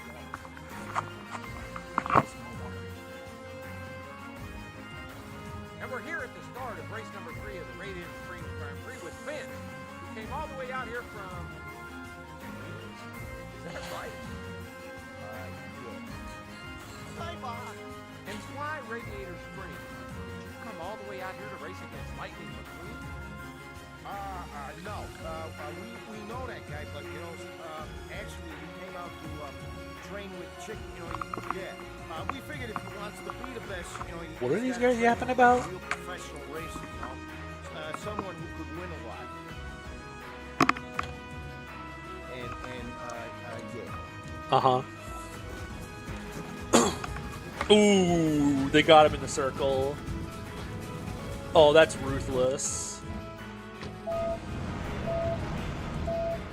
Oh, a status I want to see come back. I want freeze to come back more often. I really hope we get freeze in Fortune's Weave. I really hope we get freeze back as like a mainstay again. Because freeze is a really fun tool in the player's hands. Something I missed when I played Birthright, I think the tool I missed the most was freeze staffs. If you had access to a freeze staff in Birthright, I would have been so like much happier. Because freeze as a tool for the player's hands is so useful. I also want Obstruct to come back. Obstruct is also really fun. I feel like, okay, here's how I see it.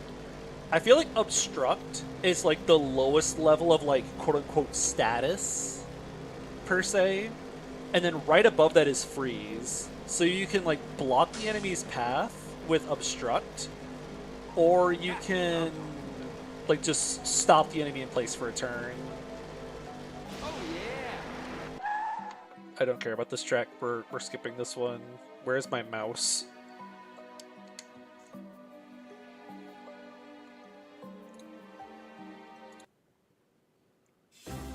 There we go. That's a good one.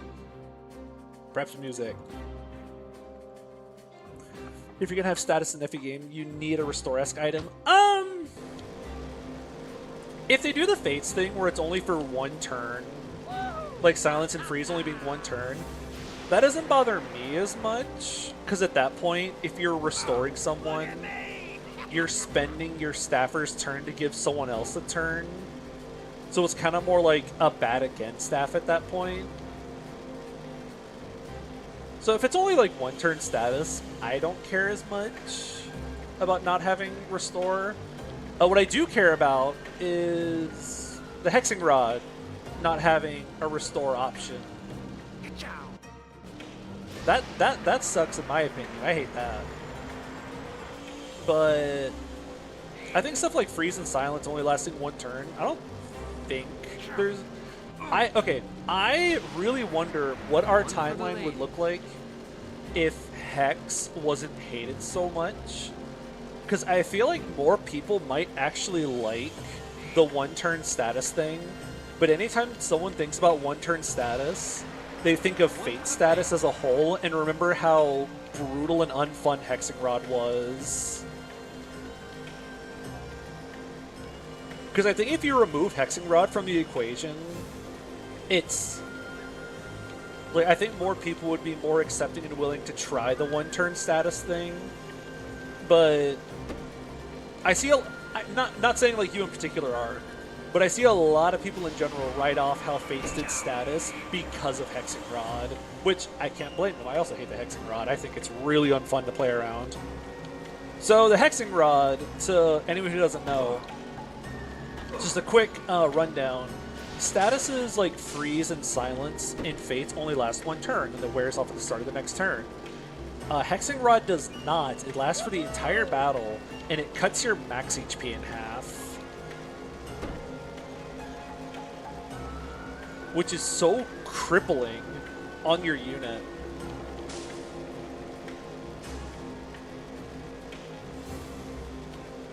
Yeah, I kind of hate it. I think it's really unfun to play around.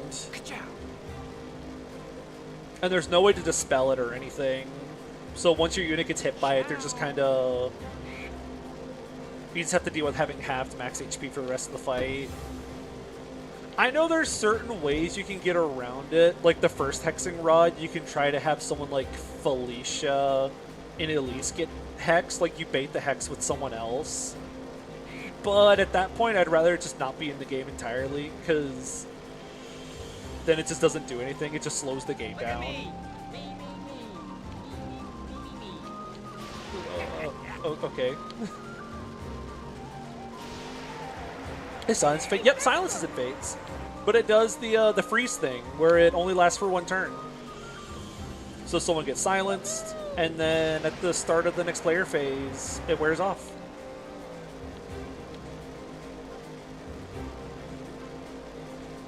which I think is pretty neat. Did my one-turn status the hexing rod? Yep, that's. I'm telling you, like whenever most people think of Fate status, and they're like, there needs to be a. Because I see a lot of people say, get another sip of. I must be yapping a lot. My throat is so dry today. But when I see people upset about like Fate status and say that it needs a restore staff, it's usually because of hexing rod.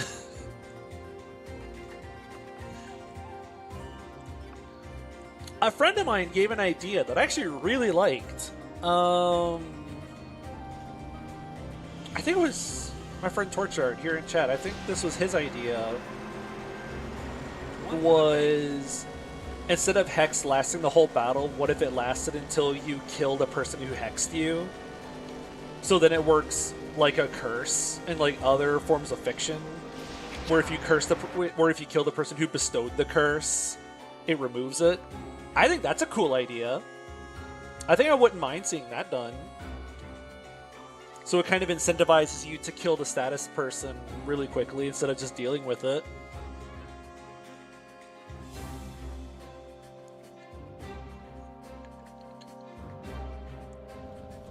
Oh, what about everyone's favorite instance of status? What about an FE4? Where in Chapter 2, there's a guy... Okay, to anyone who hasn't played FE4, Chapter 2 doesn't actually mean, like, the second map in the game. It's FE4 maps to make the chapter numbers, like, weird. But in Chapter 2, there is a guy with a sleep staff, and you don't have Restore yet.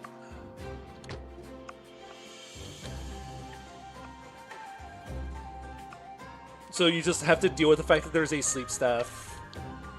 Is this like a mashup of the two? Huh, I guess we get 2 for the price of 1. I think this is also the last race in the game. That makes me disturbed in Augustria. Say that again. How long does sleep last? It's like 4 to 6 turns. As in, like, the turns you get status for is a roll in FE4. You get slept for, like, 4 to 6 turns, and it rolls whenever you get status. Can you get out of the way? You know what perfection? So it's not even, like, consistent. Okay, this is actually giving me anxiety to listen to.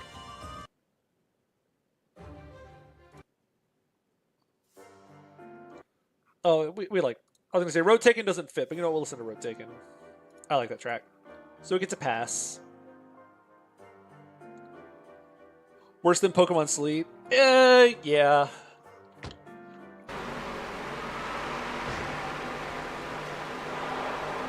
I guess maybe not as bad as, like, Gen 1 Pokemon Sleep, because I know that's really debilitating and difficult to play around.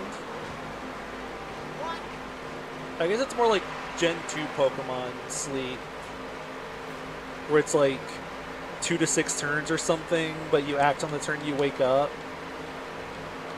But now, will you look at him moving aside for it? You'd almost think they're saying please and thank you. Number 95. Oh, we're in first. Just listen to that crowd. Honestly, Road Taken is fitting. We are on a road after all. Why is everything heating up? Are we on the sun? Is the sun crashing into the earth? What's happening? I feel like I'm in an oven. Everything's turning bright orange. Now that's just wrong. At least sleep moves have bad accuracy for the most part. Yep, welcome to FE4 where status just hits. Which, okay, another take on my part. I actually wish in Fire Emblem games statuses just always hit. Because in the when the player has to face status, you always play as if it's always going to hit, and it usually does hit. But then when you try to use status, it makes it harder to bank on the status. There is something tickling my ear right now. I was going to try to tough it out, but I can't. There's a strand of hair touching my ear.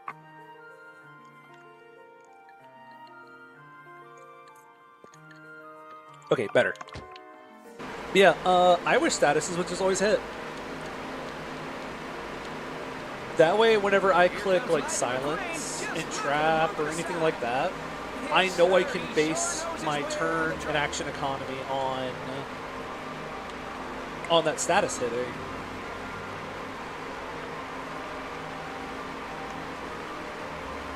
Especially when your status options are like limited in use.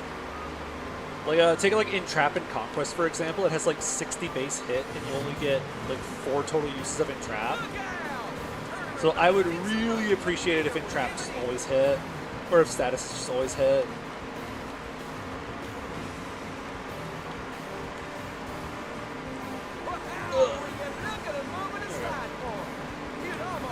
Unless you need, if only for the fact that status stabs is more of a turtling thing for counterplay, that's boring.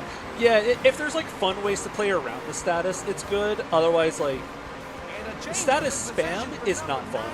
Like when there's like 3 statuses on the screen, that's really unfun to play around. But when there's only like 1 freeze guy mixed in with a bunch of enemies, like Flora in the early Conquest chapter, in like chapter 8 or something, I really like that freeze placement. I think that's a really like fun way to introduce the player to a status staff that makes it like it's a fun status to play around. It's a threat. There are counterplays around it, such as pairing your frozen unit into another unit that's adjacent to them.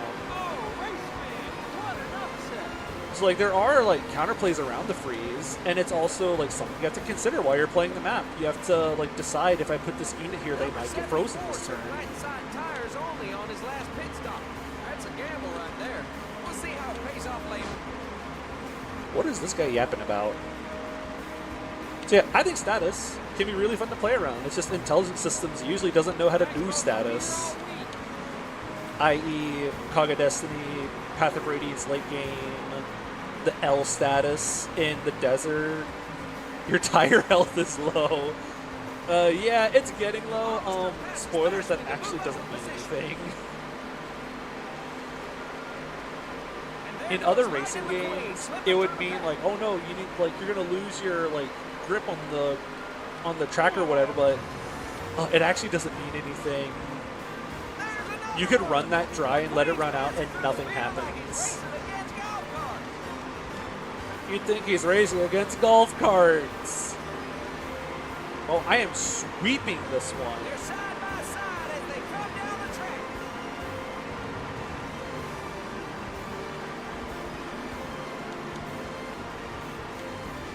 Pit stop, and there goes Lightning McQueen. Yeah, I can just keep running this dry and nothing happens. I'm still gonna do the pit stop because it usually gives you like a speed boost.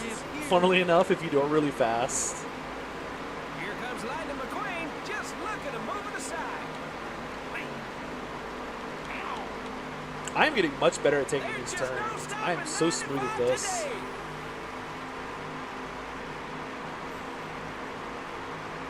So yeah, I guess that's my spiel on status and how I feel about status stabs. I guess okay. Time for me to shield a good game again. TMGC, I think does status in a really fun way. There's not a lot of status in TMGC. There's only a couple status stabs, but there's a drop. You can buy restore before you ever face a sleep staff, and there's a droppable restore on the first map where there is a status staff. Just so there's like a 100% chance you will have a restore staff for the first instance of status. Oddly enough, Here, we'll do the pit stop. oh, there could be a problem with McQueen. He's falling off the lead. All right, let's see. Gotta go fast. Oh, that's so fast.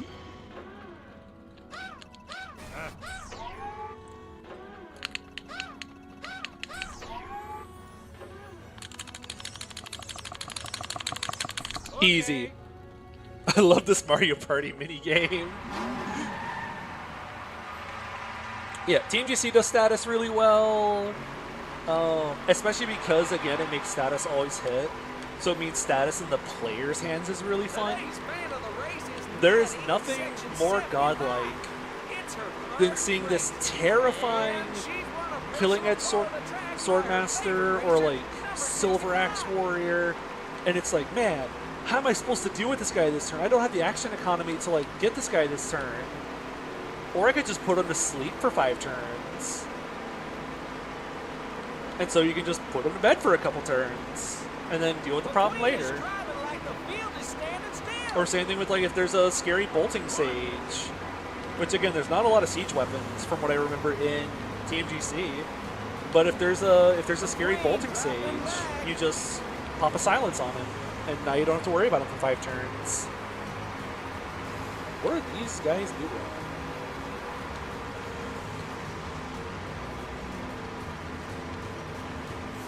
Yeah, status can be fun. Just give the player the means to deal with the status, and don't just throw 4,000 status stabs at the player.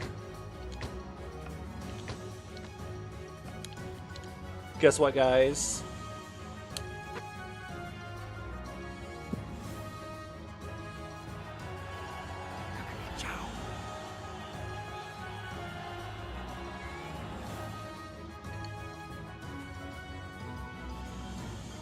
Yeah, that's our like Piston Cup cutscene. Did like the Divine Pulse and Engage was a way to make it more likely for your status stabs to hit the target with offensive stabs. Alright, because it can work on those. Feels so much better than we have to deal with in the game's proper. Oh, it is. I'm a veteran of the road now. When a game is made by a fan who knows what players want, it has a tendency to go pretty well.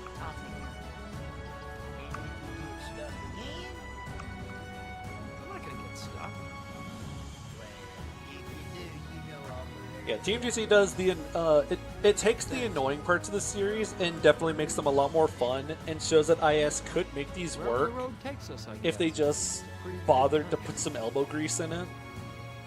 Like Ballista. TMGC has infinite use Ballista, but outside of like the first instance you ever see Ballista, they're not that rough to deal with. Because again, you have sleep stabs, your own siege weapons. Like, you have ways of dealing with... Also, I like that the credits just pop in on the bottom of the screen. They don't, like, scroll up. They just pop in from the bottom and then pop out at the top. This looks like me adding text to a video.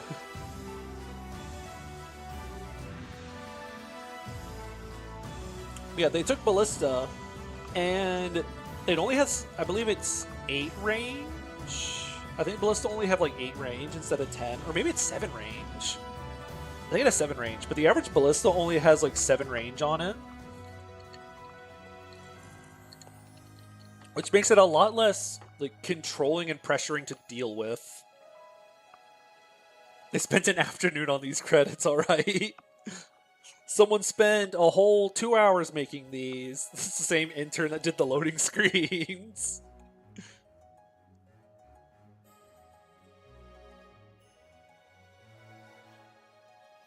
I wonder what the music that plays here is. Instead, we just get to listen to Knowledge again.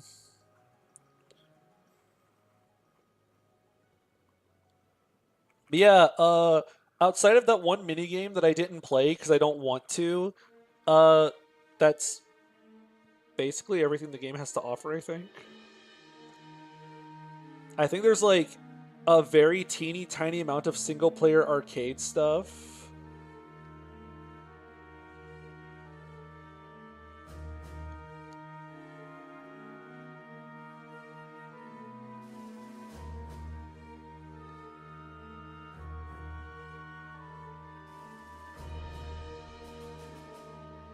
Okay. Oh, we can just skip it. I almost forgot. Did you pack your trophy? Yeah, Where is it? don't worry. It's in a good place. Oh, here we go. The big sentimental ending. Look, we have Doc's 3 piston cups sitting out in the open where anyone can grab them and steal them. 51, 52, 53. Lightning McQueen 2006. We did it. We got a piston cup. This certainly was cars for Nintendo GameCube. Yep.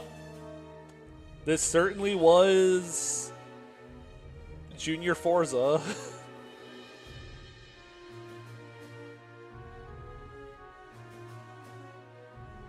this definitely was a game. Hey, ready to go racing? Never realized how old Doc was considering he doesn't look ancient or anything like that. That's something funny that I heard someone point out about the Cars universe, is that there's a few instances where we're supposed to acknowledge that a character is old, but it's really hard to do that sometimes. It's hard to, like, how do you, like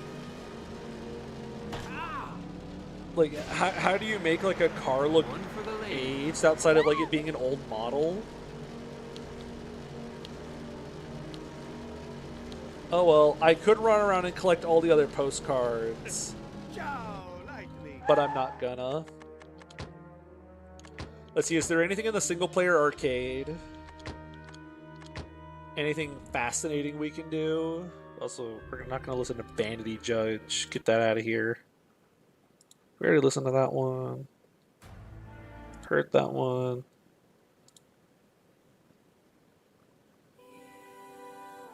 There we go.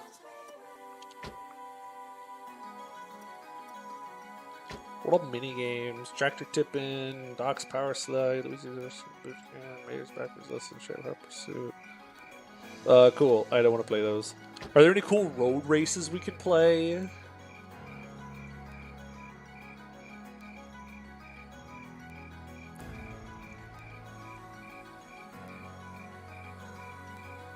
Ooh, there is something I should do actually. Hold on, let's get a little silly with it. Is it options? Here we go.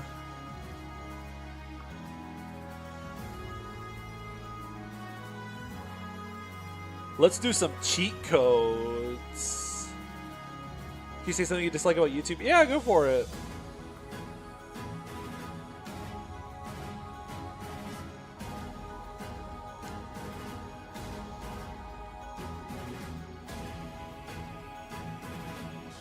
Let's see.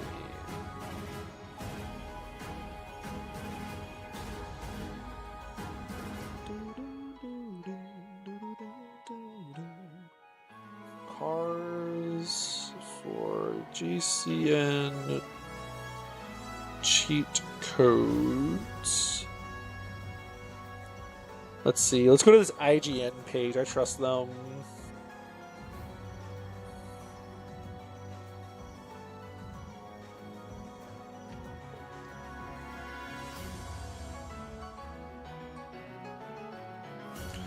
Unless I put a video on 144 for mobile that decides data saver means 480p. Yeah, it's very bad at deciding what that should actually be.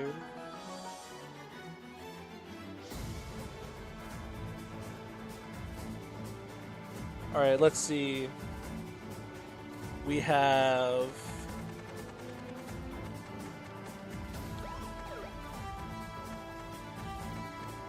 If we do...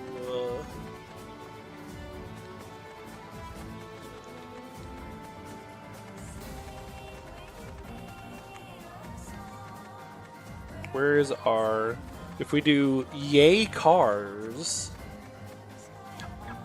we unlock all the playable cars in the game. So that's cool. We can unlock all the concept art, movies, paint jobs. I don't care.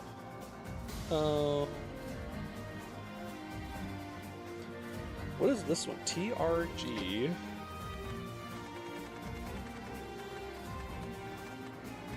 Go this way.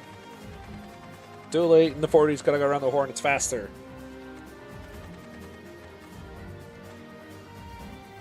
TEX.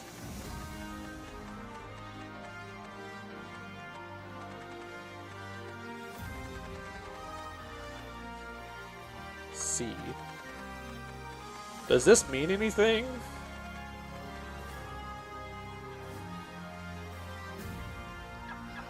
So it unlocks a new race. Oh, here's a good one. This one's iconic. We have...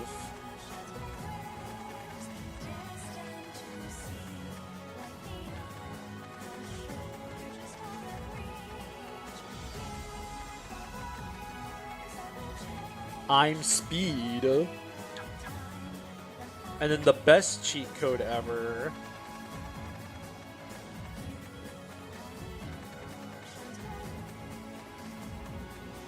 We can do VR O O O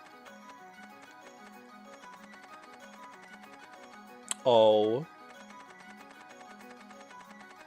M Vroom. So this unlocked Mater's Speedy Circuit. We're gonna play on championship difficulty. Well, it's just one quart of pain, man.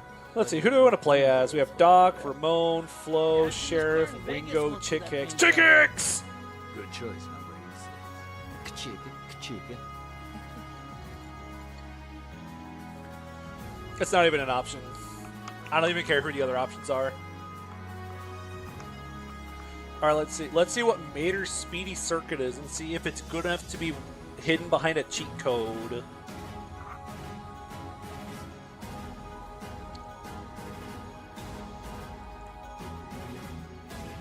It's really taking its time with this one. Vroom! So I'm Speed gives you a really fast start. Like your acceleration is just through the roof, and then Vroom gives you infinite boost.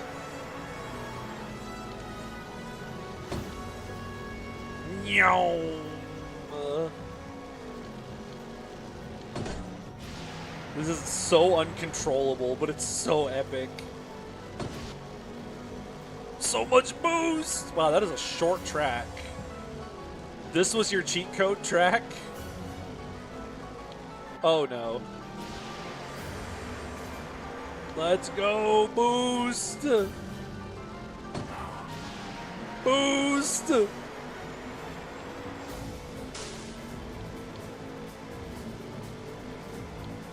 I like that if you just keep the boost button held down, the after image, like the after image blur just stays there. So you just, everything just stays perpetually blurry.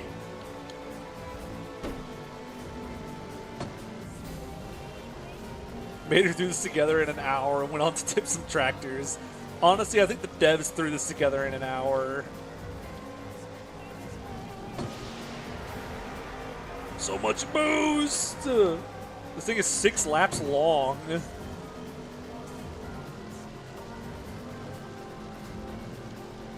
More motion blur than Unreal Engine.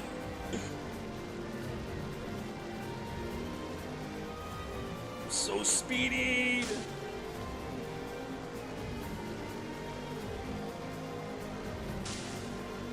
Look how fast I am.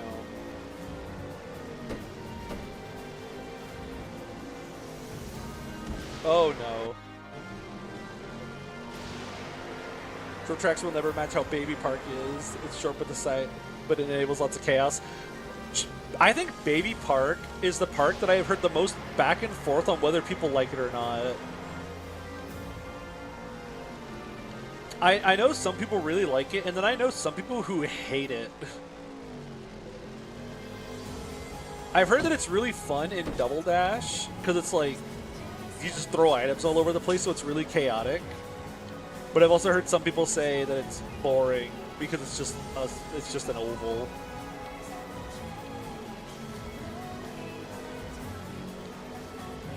Honestly, this is great finale music. We are the ocean's gray waves.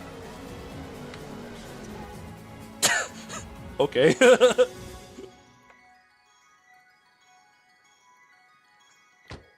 What a race. That was awesome.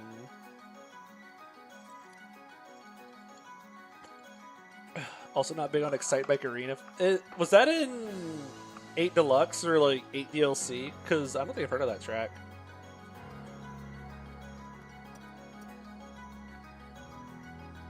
Experience an all-new Cars adventure. Well, that was Cars for the Nintendo GameCube. sure was something.